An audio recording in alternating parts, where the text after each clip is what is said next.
Our goal is your satisfaction. Let us show you the way.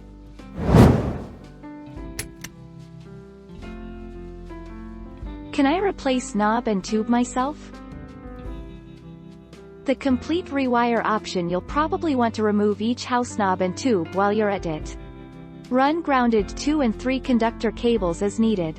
You can often attach these to the old wires so that as you're pulling out the old wires you're automatically replacing them with new cables.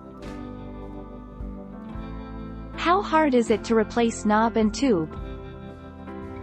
Knob and tube does not actually need to be removed from your walls. It just needs to be disconnected so it is no longer active.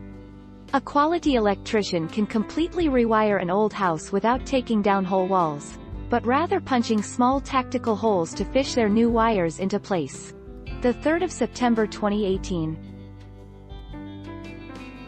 Does insurance cover knob and tube wiring?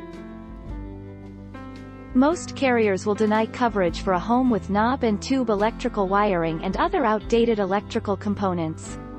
The good news is that you can have comprehensive coverage once you upgrade your electrical system. Does FHA allow knob and tube wiring? Yes, you can get approved for a home with knob and tube wiring.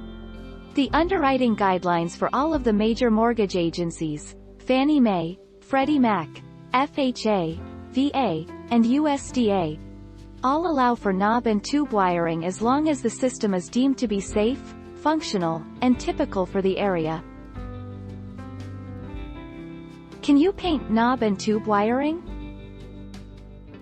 Keep in mind that knob and tube wiring in good condition is not a material defect. Painting the outer sheathing of the K&T has effectively sealed it off from its cooling capabilities and created an unsafe condition.